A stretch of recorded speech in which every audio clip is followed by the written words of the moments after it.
Most of his abdomen had been emptied either by the explosion or by gravity. He had landed on his back, and stark white ribs jutted out from his chest, like the legs of some sort of macabre crab. Junpei felt something flip in his stomach. I think he just screwed up. Eyebrows went up, and Santa continued. He probably set off some sort of trap that killed him. I'm not going to screw up like that. I'm getting out of here alive! I'm sorry. Whatever Snake was laughing at, Santa did not find it particularly humorous. What's so goddamn funny? Oh, my apologies. You were just so very confident. I couldn't help myself. What the fuck? I think you've mistaken the situation. Huh? The ninth man's death. It had nothing to do with a trap. Or at least not the sort of trap you imagine it did. Then? He broke one of Zero's rules. That's why he died. Quite simple if you think about it. You still don't? Alright. How about you take a moment to think back to what Zero said? Specifically, what did he say about the number of people? He said only 3 to 5 people can enter through one numbered door, right? And after that? You've forgotten the relevant part. What did Zero say? Santa furrowed his brow and thought. Junpei thought back. Zero said that everyone who was verified had to go. All those who enter must leave, and all who enter must contribute. Right? I think it was something like that.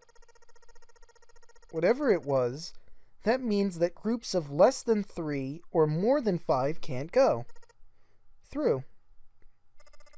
That's correct. A gold star for you, Junpei. Snake inclined his head towards Junpei. The ninth man, however, broke that rule. He tried to pass through a numbered door by himself. That's why he was executed. Then Zero's watching us from somewhere? Making sure we don't break any rules? Oh, I'm not sure of that. Why not? Because this execution system is entirely automatic. Didn't you notice? There's no need for him to monitor us. What do you mean? Snake looked at Seven with what could only be described as pity inside. Very well. I see it must be me who tells you. I've waited long enough, I suppose.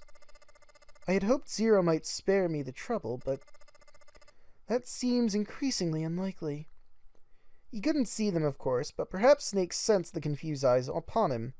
When Ace spoke, he gave words to everyone else's thoughts. Do you know something? Well, I know a great many things, but yes. What is it you know? Here. Snake removed a card from the pocket of his jacket. With a flourish, he presented it to Ace, who took a close look at it and spoke. Come on now, what's the point of giving me this? Gimme that! Santa snatched the card from Ace, but his expression of disgust quickly turned to one of confusion. Huh? The hell is this? Seven tugged it out of Santa's hands. I see. The card went from Seven to Lotus, Lotus to June, and finally Junpei, where we get to see it. He looked at it and understood. This is Braille. Braille, the written language of the blind. The card was covered in small embossed bumps. Junpei could recognize it, but he certainly couldn't read it. Sorry guys, I can't read this. Junpei handed the card back to Snake, who nodded at him with a small smirk. Okay, that was fun. So, what's so important about that card? I had found it in my pocket. I can only assume it's a message from Zero. From Zero? A message? What does it say? Suddenly, everyone crowded around Snake, desperate to hear what the message said. Snake especially looked as if he were about to grab a hold of Snake and shake answers from him. Snake raised his hand. Calm down now. No need to panic. You don't need to force me. I'll read it. Junpei swallowed hard and waited for him to start. He was not the only one. Presently, Snake began to read, his voice calm. Should get some water. His fingers glided over the tiny bumps as he spoke. Bracelet number 2. Since you are not blessed with sight, I shall bless you, and only you, with information. I shall tell you of the function of the red of the dead and of the bracelet. The red is the recognition device. It will verify your number. Besides every numbered door, you will find a red.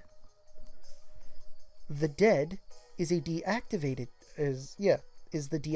device. It does exactly what it says. Once you have passed through the numbered door, you must use the dead to stop the detonator in your bracelet. Oh. But perhaps you are wondering, what does this detonator detonate? I'm afraid this may be something of a surprise. I have placed a small bomb inside you and the people whom you are about to meet. You swallowed it while you were unconscious. I have no doubt that by the time you read this note, the bomb will have passed your stomach and found its way into your small intestine. In other words, you will be unable to regurgitate it. I suggest you do not try. Well, you might pass it after a while. Then again, waiting for the digestive system would take way too long and the ship would probably sink by then. As I mentioned before, the bracelet on your left hand contains a detonator. Think of it as a remote fuse or timer for the bomb in your body. There's only one condition which will cause it to detonate. That condition is that you enter a numbered door. Once you have done so, the timer will activate, no matter who you may be. You will have 81 seconds. If after that time the detonator has not been deactivated, it will send a signal to the bomb in your body, instructing it to explode. In order to deactivate the detonator, every person who verified their number at the red must also verify their numbers at the dead. Once all numbers have been verified by the dead, you need only pull the lever at its side, and the countdown will cease. Anyone who does not verify the number at the red will find themselves unable to verify their number at the dead. That is to say, if you should pass through a numbered door without first verifying your number at the red, in 81 seconds you will be dead. You must also keep in mind that the numbered doors will close automatically after 9 seconds have passed. Of course, this guy has a really hard affinity with the number 9, doesn't he? So long as the door is open, the dead will not function. You would do well to remember this. Lastly, let's discuss how to remove the bracelets. Now this is the important part. There are only 2 ways to do so. 1. You escape from this ship. 2. Your heart rate reaches 0. In other words, once the bracelet is taken outside the confines of the ship, or detects that the wearer's heartbeat has fallen to 0, it will shut down automatically. There's no other way to remove your bracelet. If you attempt to force it off or disable the detonator, the bomb within you will immediately explode. This is all the information which I can impart to you. How you choose to use it is for you to decide. If used wisely, you can eliminate those who might be a danger to you. For a time, you would be able to control your fate. I wish you the best of luck. Probably should have told 9 about that, but whatever. Snake finished reading and carefully returned the card to his pocket. The message had been lengthy, but its meaning was clear. Only those who verified their numbers at the red could pass through the numbered doors. Teams could not increase or decrease their numbers. The Reds, Deads, and the Bracelets enforced the rules. They were judge, jury, and executioner. In defiance of Zero's suggestions, both Santa and Seven put their fingers down their throats and began to gag. The rest stiffened. Some touched their stomachs, some simply stared at their bracelets. Junpei gingerly touched his stomach. There was a bomb inside his body. The thought of it made him queasy. His stomach felt oddly hollow, and his legs were weak. Why had Zero designed such a ludicrous game? Junpei looked over at the others. Alright, I'm going to ask one more time. Do any of you know anything about Zero? They were all silent, each person waiting to hear what the others would say. Finally, Santa spoke. Actually, I saw him. I saw Zero when I got grabbed. I didn't see his face, though. Son of a bitch was wearing some kind of gas mask. What the hell? Come on, guys, give me something. You know, like, surprise or something. Instead, it was Santa who looked surprised. There was a moment of silence, and everyone spoke at once. Yeah, I saw him too. Me too. He was wearing a gas mask. Actually, no. Snake's voice was the bad one to use because he can't see. He wouldn't be able to see. Oh boy. As stories were sorted out, the truth became clear. All of their stories were the same. They had been abducted at home at midnight. Really, you'd think he'd do it at 9 o'clock. Zing! The person claiming to be Zero had worn a mask. There had been white smoke. And then each person had passed out. When they awoke, they had found themselves on D deck, on a room with a 3-level bunk bed. Only Seven's story seemed to lack the detail of the others. Oh, me? Yeah, well, mine was just like the rest of yours. That was all he had said.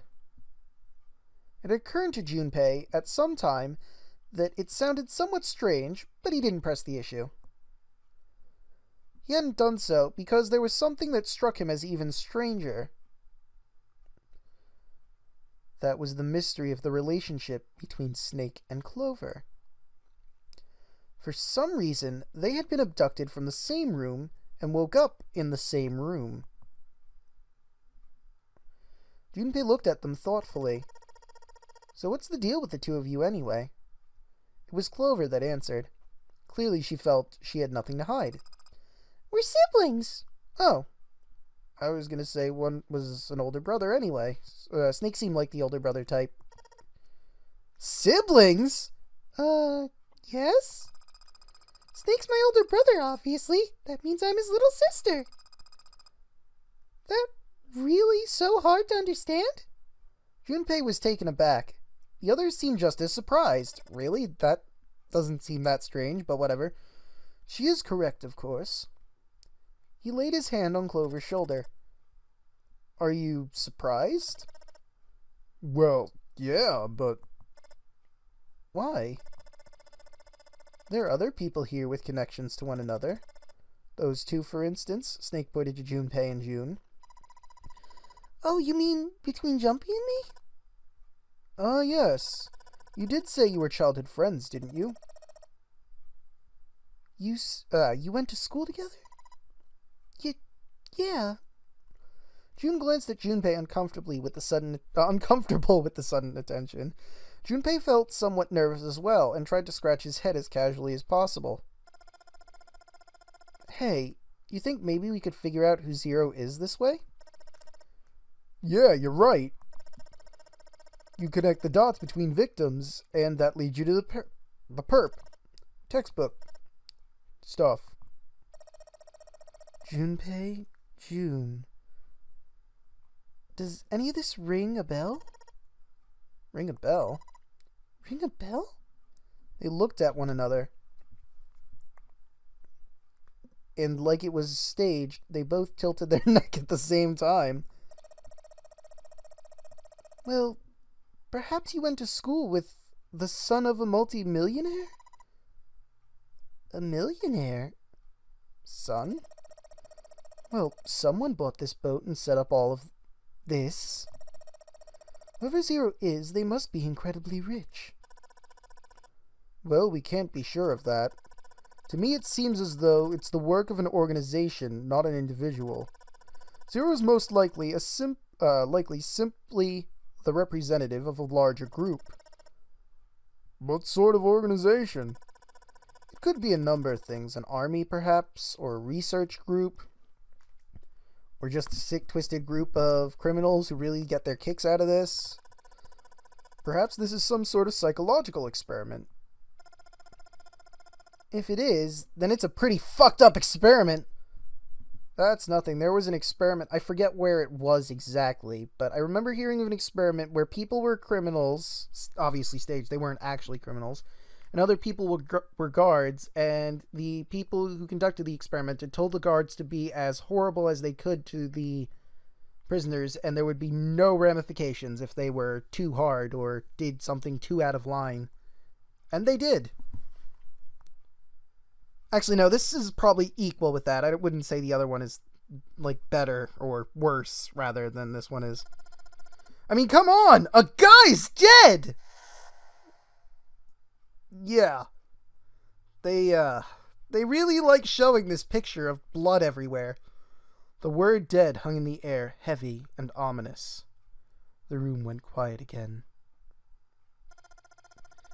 I know who this hell this Zero asshole is. But I know for sure he's gonna be... be pretty fucked up in the head to do all this. If this was all one guy, then he's got some serious issues. No argument here.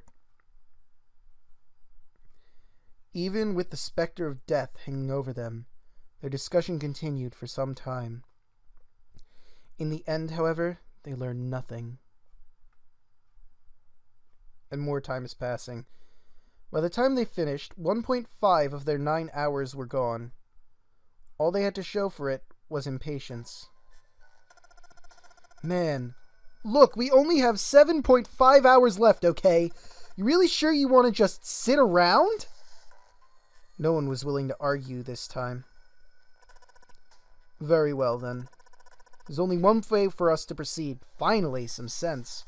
But with that, I think we're going to end this episode here. I'll see you guys in the next episode, where we're going to move forward, finally. See you guys then.